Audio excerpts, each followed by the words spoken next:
What's going on? This is Ryan with Automatic Comics.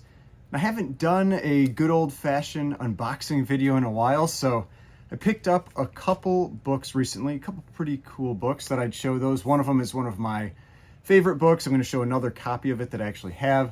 And then I also sold a couple books, so I thought I would show those as well because one of those books that I sold used to be one of my keeper books.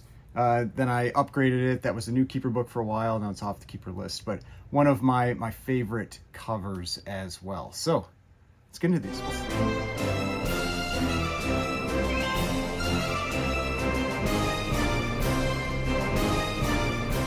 So we'll start with the books that I picked up. First one here. This is one of my favorite covers. And now, it's one of those, it's a little weird to call it your favorite cover or one of your favorite covers, because it is such a violent cover. But it was packed really well. It was in, I think it was in 2 boxes, and also, had, these foam wrappers or mailers around it as well. So here's this book. So this is Crime Suspense Stories number 22. One of the most well-known covers from the Golden Age. One of the most homaged covers from the Golden Age. Used in, actually a lot more recently, it's been used in a lot of different covers. Just the beheading cover done by Johnny Craig. And one of the interesting thing, or especially interesting thing about this one, is that this one is also a white pages copy, which I feel like for this book, I do not see that very often. You do come across white page copies of books from EC, especially because of the Gaines file copies, the large number of Gaines file copies that exist out there. If you're not familiar with those, Bill Gaines it's basically one of the pedigrees that's out there, is that he had pretty much between like 6 and 12 copies of every single book that EC published. And so there are a lot of high-grade copies of every book that are out there compared to other Golden Age books because of those file copies. But yeah, one of the most violent covers that's out there, a white pages cover. Now I had, let's see, one of the most expensive raw books that I ever bought was A Crime Suspense Stories 22. And this is that copy that I ended up getting graded as well. And so this one is a 5.0. This one is the, the 3.5. So you got 2 of them at once. That reflection there is just brutal. But 2 of them at once here, which is pretty cool. I've only had 2 of these at once one other time. I did have another copy of this book early on that I had bought that I ended up selling to a friend. But when I upgraded to this one. But yeah, so I have a 5.0 or had a 5.0 previously, and now I picked up this 3.5 white pages copy too. So just, yeah, one of those books that it's just so significant, was used in the Senate hearings, was actually held up before Bill Gaines, where he was basically asked, do you think this is an appropriate comic or appropriate cover? And his response was something along the lines of, yes, because it's a horror comic. but yeah, I mean, it's definitely one of those books that I've referred to it as in some like private conversations, kind of as like the AF-15 of the Golden Age. And it's just basically that it's one of those books from the Golden Age that if you look at its general trend long term, it's just, there's always demand for that book. It just seems to kind of like creep up over time. And it is also from what I've found, and I think we've had this confirmed in a couple places, it's the most graded Golden Age book as well. There's, I think, over 400 graded copies now, which still isn't very much. I mean, when you compare that to modern books or something like Amazing Spider-Man 300, which has over 30,000 graded copies, might be over 40,000 now. Graded copies, this one has, over 400. But for the Golden Age, that is a lot, and that just speaks to the demand of that book and the publishing of EC, that there were a lot more EC books that were published out there at that time.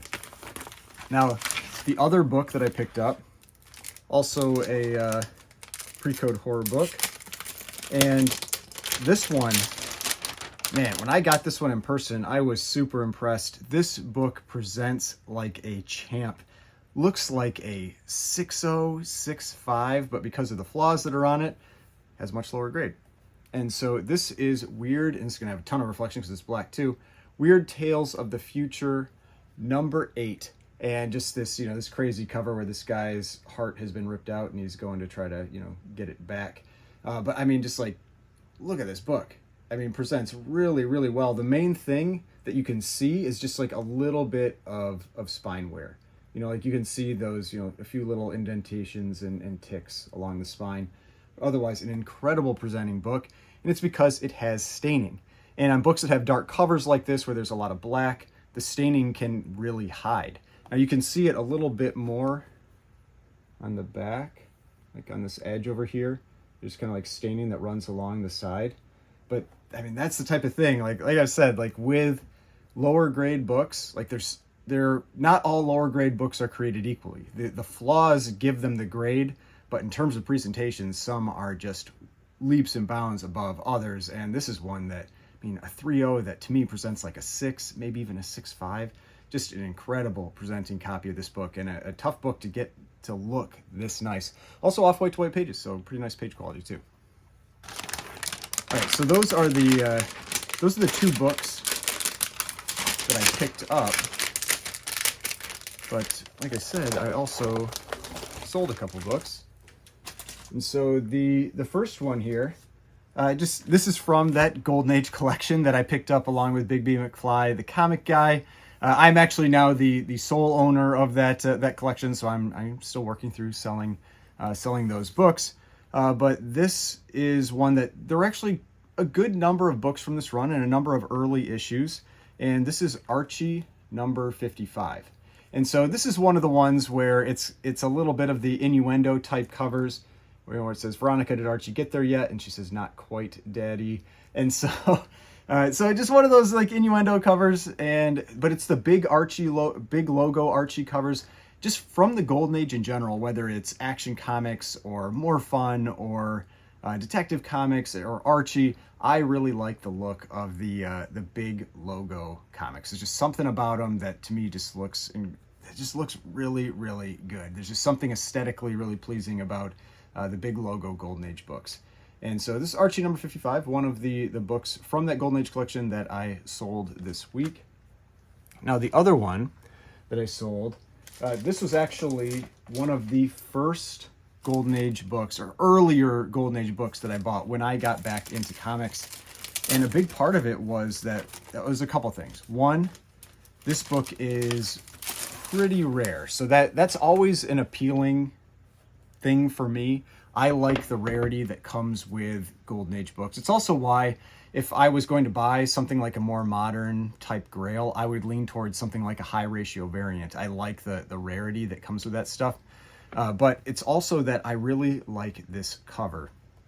So this is Flash Comics number 104. And so this is the last issue of the Golden Age Flash Comics run.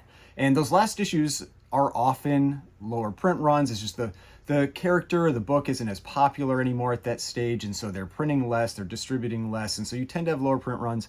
And so this is a fairly uncommon book, a pretty tough book to come by. I do actually have two of them. Now one, once I ship this one out. But this is a 3.0, really beautiful presenting copy. It has a cool little stamp down here. It says Wildcat. But this is one of those books that the red cover with this kind of this yellow inlay for the characters in the back really stood out to me. Also, I like Golden Age Hawkman. I think he has a really cool character design. I always like the way the wings are drawn and everything. But I do not like Golden Age Flash. I don't like the helmet. I don't like the stupid little lightning bolts. Like I do not like the character design of Golden Age Flash. And so this book is perfect because, it's a Golden Age Flash comics that does not have Flash on the cover, but has Hawkman on the cover, who is one of my more preferred or favorite character designs from the Golden Age. This one doesn't have the big logo at this stage. This is a little bit smaller, logo, more like how Detective Comics also transitioned to that later on, and Action Comics. But really like this cover design, tough book, rare book. And the other copy that I have, this one was also one of my keeper books for a while. But it was one of the ones that ended up getting cut when I was making cuts before, but it's also one of those that I wouldn't mind holding on to either.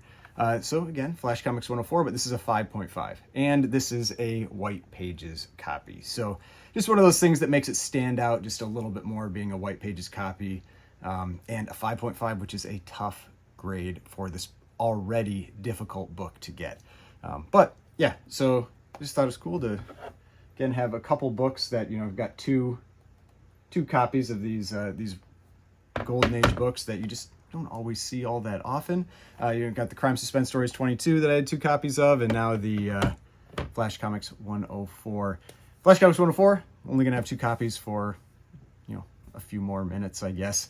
But the Crime Suspense Stories 22 for the foreseeable future. But hopefully you enjoyed this video, saw some cool stuff. If you did, please hit that like button, subscribe button, notification bell, and I will see you on the next one.